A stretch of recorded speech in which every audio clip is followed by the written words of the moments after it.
Coming up, an award-winning Ojibwe writer talks about hair and culture. We'll meet New York Times best-selling author Carole Lindstrom, plus the first National Ribbon Skirt Day celebrated in Canada, and an Osage singer and songwriter releases new music. I'm Mackenzie Allen Charmley. Join us for those interviews, plus headlines from the ICT Newscast.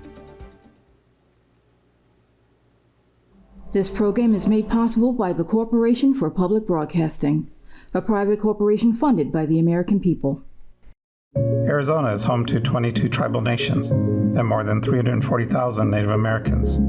Arizona State University builds on more than 6 decades of working and partnering with tribal nations and communities. Many of our Native faculty incorporate Indigenous knowledge systems in seeking solutions through a process of community engagement that respects and honors traditional ways of thinking. Together, we are creating community solutions leading to a more equitable future.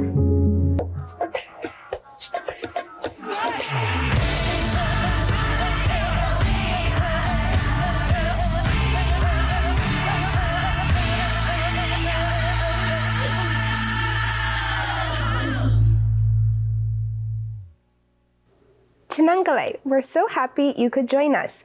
We start in New Mexico, where a former Pueblo governor has been tapped to become the state secretary of the Indian Affairs Department.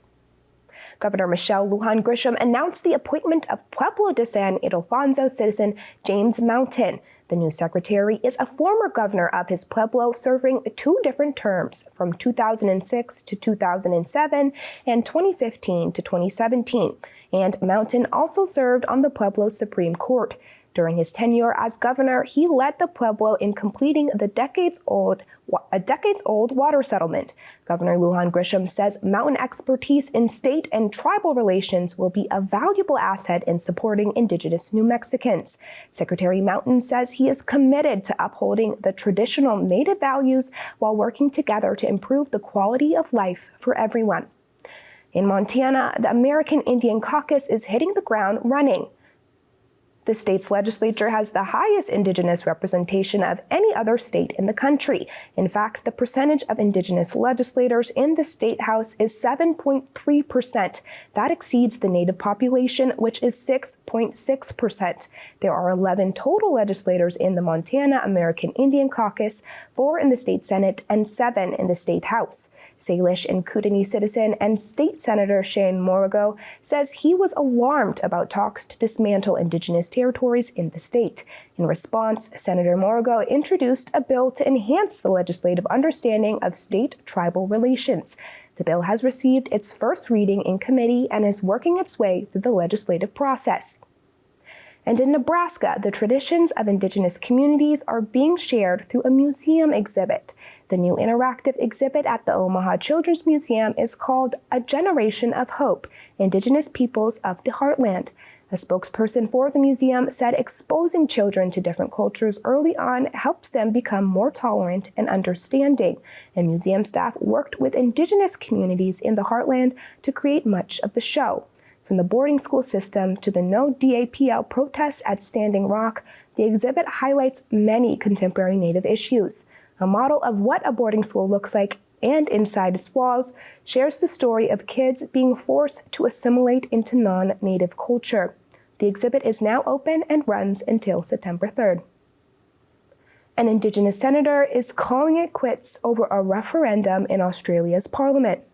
Senator Lydia Thorpe quit the Minor Greens party in a disagreement over a vote to be held this year. The referendum in question would create an Indigenous voice to Parliament. Senator Thorpe's resignation shows a deep divide among Indigenous Australians on the vote. Thorpe believes Australia should first sign a treaty with Indigenous nations, acknowledging that their sovereignty was never ceded to the British. My strength and convictions come from a lifetime of activism, from my ancestors and from my matriarchs, who continue to say to me every day, keep infiltrating, keep your integrity, and keep the fire burning. But, more importantly, keep our fight alive. Senator Thorpe's resignation has immediate effects, making it more difficult for the government to pass legislation through the Senate. The North American Indigenous Athletics Hall of Fame is announcing its class of 2023. This year's 75 inductees are receiving the honor for their athletic achievements and contributions to their respective sports. The hall was founded in 2022 by wife and husband duo Susan and Dan Ninham. Dan himself has been involved with Indigenous athletics for more than 40 years. Some of the legends this year include Sac and Fox citizen Jim Thorpe and Oglala citizen Billy Mills. Another notable inductee is Navajo citizen Ronaldi Becenti, the first Native woman ever to play in the WNBA. For a complete list of this year's honorees, visit the North American Indigenous Athletics Hall of Fame on social media. And those are the headlines for the ICT Newscast.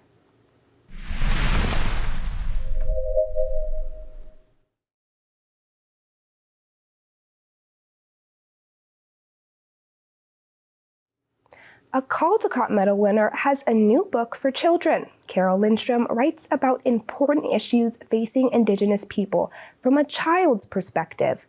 We Are Water Protectors, and her new book, My Powerful Hair, take on social and political issues facing Native people today. Welcome, Carole.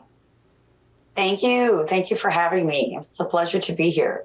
It's great to have you. To start, you take a simple idea of a young girl wanting to grow her hair long and layer it with generational stories and meanings. Can you just tell us about this book? Well, the book actually was inspired by a photograph that I saw long ago when I was a child, like probably 10 maybe or so. My mom had a photo on the television set that was of my grandmother and my two great aunts, the three of them together. And in the photo, their hair is really, shaved, shorn, short, and they're wearing identical, like white smocks. And I just remember being struck by that photo and asking my mother, what was that? Why was grandma and my great aunts, why were they doing that? And my mother, at the time, I was probably I was born in the 60s. So it was in the early 70s, late 60s. So my mom didn't really know much about our history and the Indian boarding schools.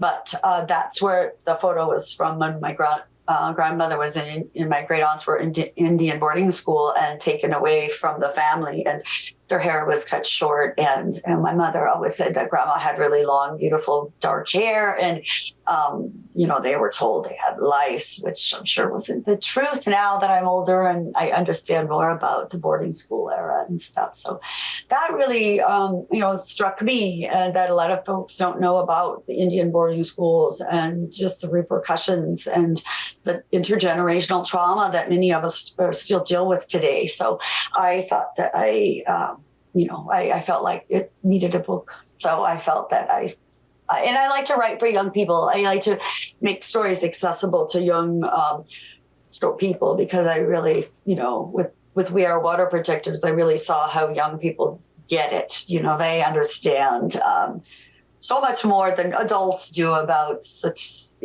really simple things. And so I like to start with writing for them.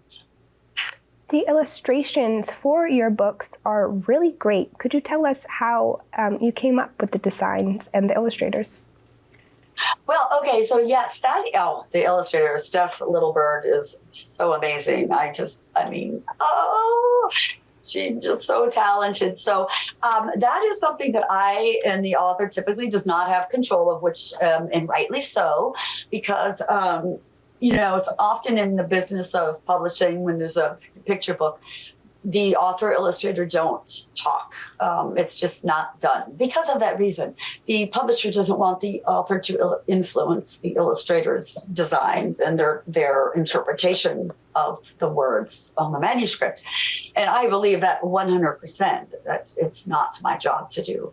But in a case of a story like, My Powerful Hair, which is really influenced by me and my ancestry, which is Ojibwe and Métis, and Steph Littlebird, who is not from the same tribe that I am. It was very important that we spoke beforehand, and the publisher knew that. And in fact, that's something that I always make sure it's part of my contract. not to mention that I always want to and will work with Native illustrators, but it's important that we talk and work together because, I need to share links. There needs to be there's over 574, federally recognized tribes. And over 1,000 tribes that are not federally recognized, and we're all different. And what inspires you to write children's books? Well, that's a good question.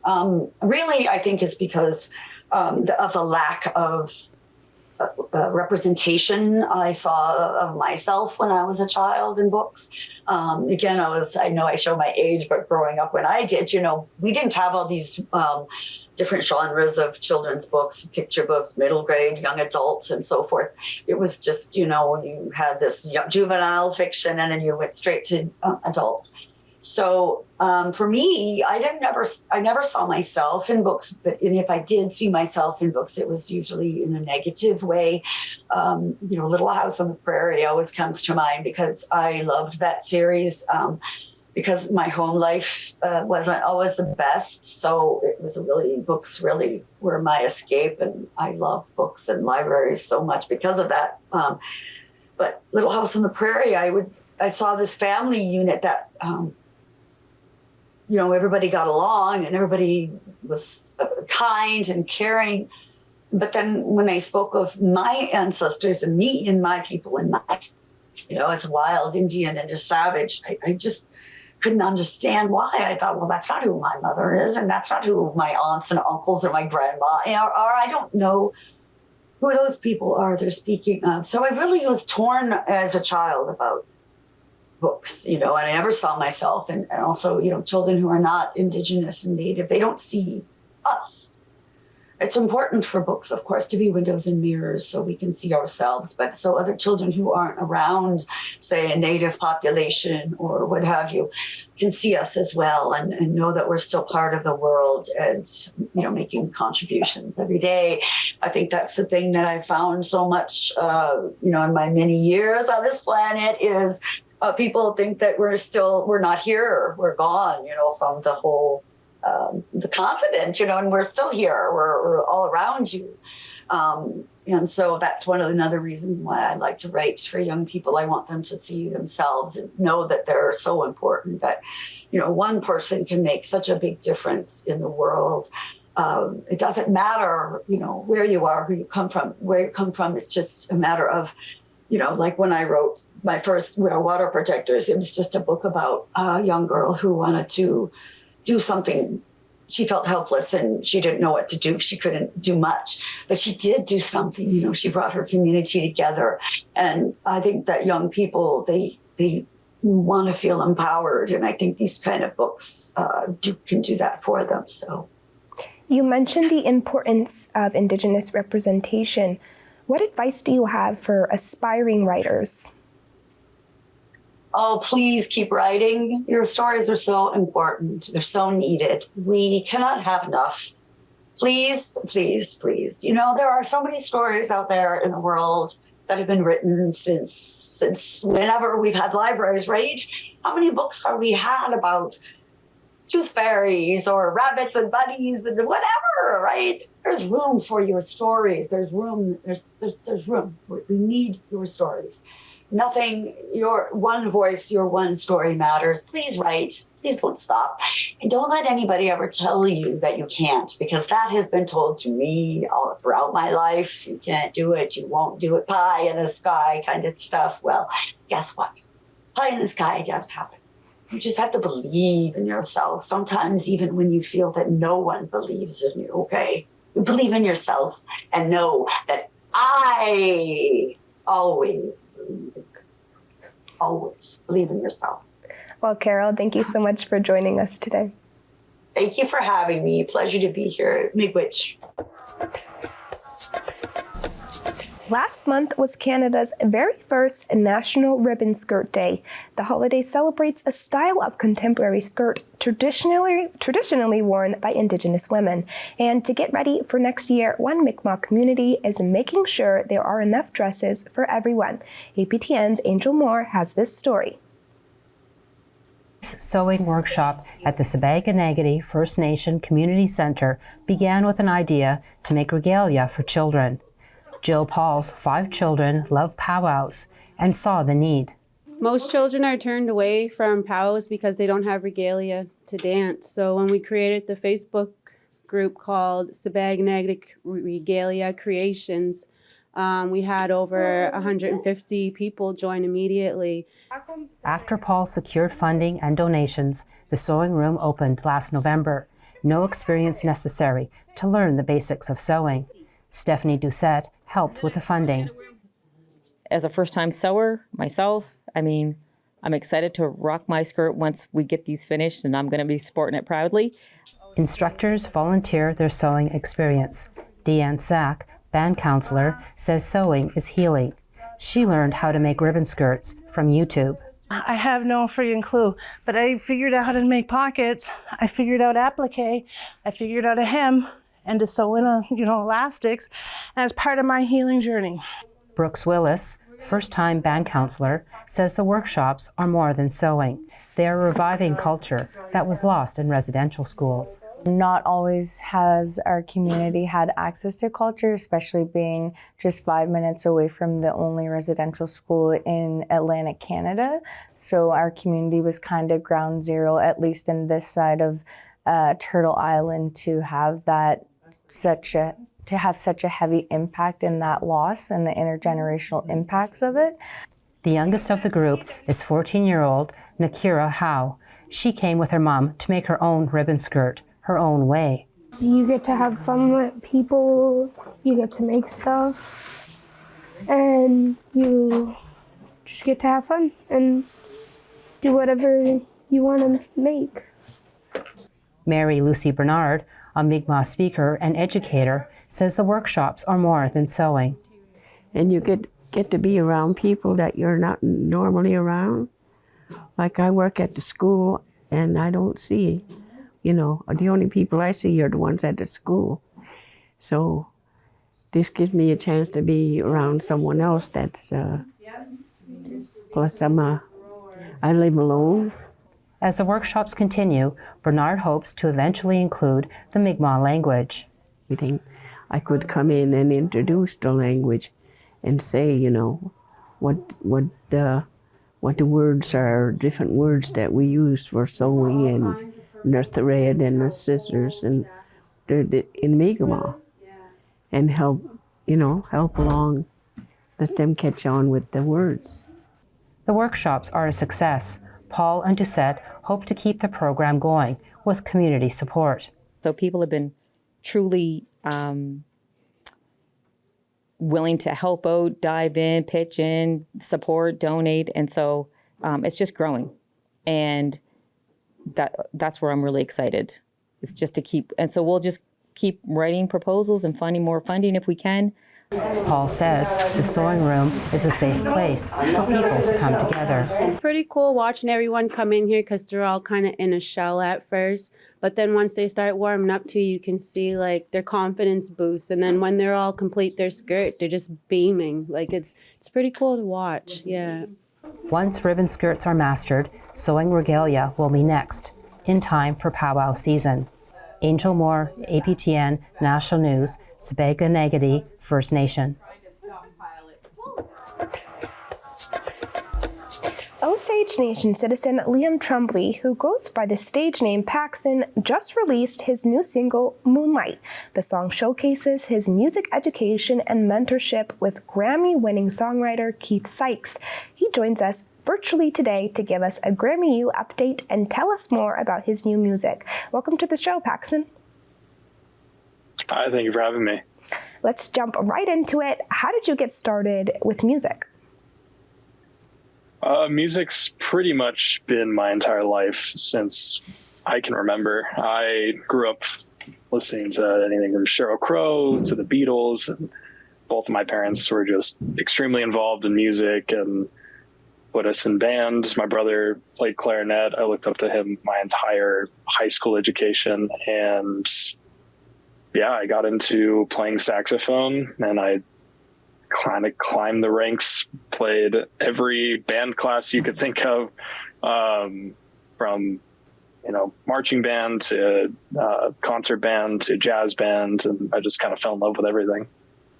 And how exactly did you come to be accepted into the Grammy Recording Academy's mentorship program? So I actually remember that day. I had been kind of scrolling my college's list of kind of like potential career opportunities that you can apply for. And I had just graduated with my bachelor's degree, and I wanted to kind of try to find something else to continue education. So I jumped into my master's degree, and one thing that you can do is apply for a Grammy U mentorship. And I was working actually at a live show the day that I submitted my application. And the kind of requirements for it was you need to have industry experience and explain not only what you know, but what you want to do with your mentorship and just your music career in general. You graduate from Grammy U this summer. Can you give us a highlight from your experience? Yeah, no, absolutely. Keith Sykes has been my Grammy mentor, and now he's a good friend of mine. I like to chat with him all the time when I have random questions. But the biggest thing with that is creating like a network of people in the entertainment industry in general, but especially in music. So vital for your career growth, creating friends. I can't tell you how many opportunities and people reach out to me because of just the mentorship program in general, not to mention knowing Keith now, kind of got to fine tune my songwriting chops. And honestly, the biggest thing that I learned from him was how to unlock, I guess, songwriting in a totally different sense than I ever thought was possible. And I can just write all day, every day, and I love it. Tell us about your stage name and why you picked it. Yeah. So Paxson is a very unique name. It's kind of a one of a kind, which is what I was going for, because, a lot of people use their real names. There's a million Liams out there. I wanted to be different, so I took my native name, which is Pabaxson, and I wrote it down on a piece of paper in full length, and I was kind of just whittling down letters, and I was like, well, maybe that one, maybe that one, I'll throw that in there. And so I just kind of had this big full piece of paper just of different iterations of my Native American name, and I came up with Paxson. And it became kind of everything that I've gone by since, and I'm just extremely proud of it. Break down your newest single. What is Moonlight about? Well, like any other good song to start one's career, it's about kind of falling in love with a person, and not only kind of having them in your brain all the time, but you kind of just dream about them, how your life could be, how you've always wanted life to be, maybe if you let yourself admit it or not. And it's just a very emotional song that, I wanted to write for people that connect to it. And many people that I know that have listened to it have totally different iterations of what they think it means, or, how it spoke to them, which I think is fascinating. And it's just amazing that music can do that. And it was the first song that I wrote in almost 4 years, and I just wanted to kind of throw everything that I had into it. And that's kind of how we got to where we're at right now. And yeah, it's just essentially just a big love song with orchestration and kind of everything that I love. It actually started out as a piano ballad, and I was like, I don't know what this is missing, but I think I could add something to it. So I was kind of playing around with the idea of learning film score. And so I took all of everything that I know about it and just composed an orchestration to it. That's how it became what it is. Speaking of love songs, it just so happens to be Valentine's Day. Could you tell us your all-time favorite love song and why it's at the top of your list? Absolutely. So this was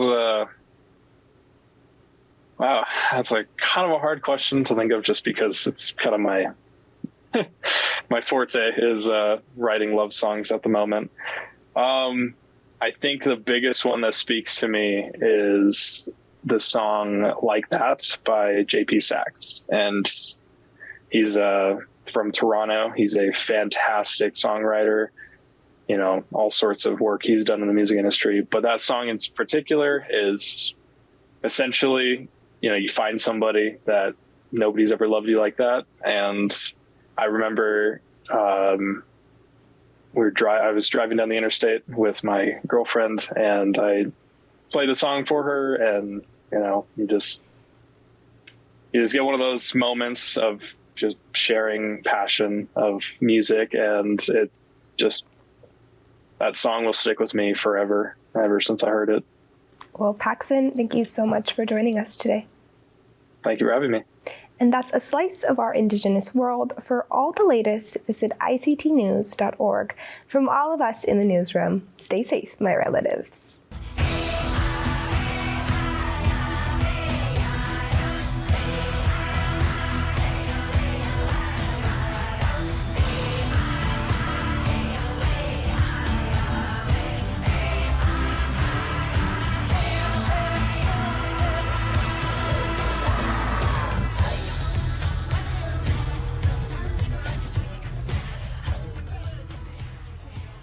This program is made possible by the Corporation for Public Broadcasting, a private corporation funded by the American people.